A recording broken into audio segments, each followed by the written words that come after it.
साल 1509 से लेकर 1547 तक हेनरी के हाथ में हुआ करती थी। राजा हेनरी की कई पत्नियां और एलिजाबेथ व मेरी नामक 2 बेटियां थीं। इनमें से मैरी राजा की पहली पत्नी की बेटी थी।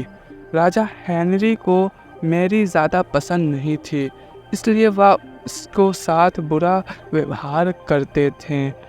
मेरे महल के नौकरों के साथ महल का काम करती थी। अगर मेरी कुछ कह भी दे तो राजा उसकी कोई बात नहीं मानते थे। सन 1547 में जब राजा हेनरी की मौत हो गई तो प्रजा की इच्छानुसार 16 शताब्दी के दौरान हेनरी की पहली बेटी मैरी को इंग्लैंड की राजगद्दी दे दी गई। वह इंग्लैंड की रानी बन गई। उस समय इंग्लैंड की हालत बहुत अच्छी नहीं थी। इंग्लैंड कैथोलिक और प्रोटेस्टेंट इन 2 धर्मों के बीच में बंट गया था। उस समय दोनों धर्मों के लोगों के बीच जंग छिड़ी हुई थी।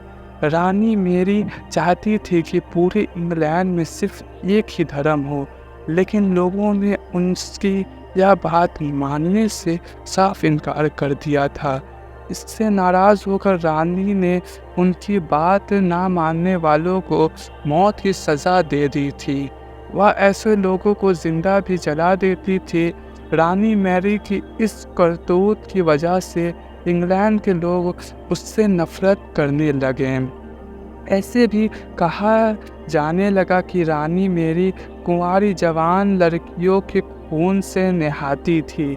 उसका मानना था कि उनके खून से नहाने से वह ज़्यादा दिनों तक जवान रह सकती है।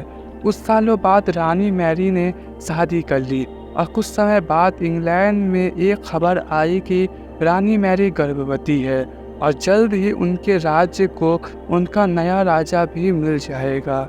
इस बात से हर सभी खुश हुए, लेकिन उस समय रानी मैरी के साथ बहुत ही अजीब घटना हुई।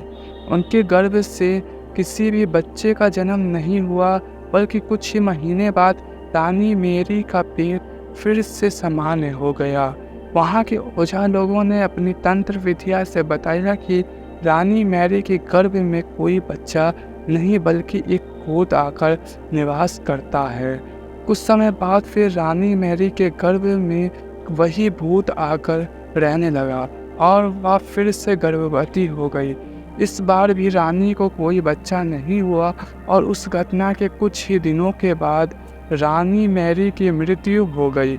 इसके बाद मैरी की छोटी बहन एलिजाबेथ को इंग्लैंड की राजगद्दी पर बैठाया गया और एलिजाबेथ इंग्लैंड की नई रानी बन गई। रानी मैरी की करतूत की वजह से इंग्लैंड को लोग उसे एक निर्दयी औरत मानते थे। वहीं जब उसके गर्भ में बच्चे की जगह एक भूत का निवास होने लगा तो लोगों ने उसे शापित भी करार दे दिया और इसी वजह से उसे लोगों ने ब्लडी मैरी के नाम दिया। कहानी से सीख। ब्लडी मैरी की कहानी हमें यह सीख देती है कि अपनी निजी विचार व सोच को लेकर दूसरे लोगों पर दबाव नहीं बनाना चाहिए। शांति और करुणा से लोगों का ख्याल रखना ही मनुष्य का धर्म है।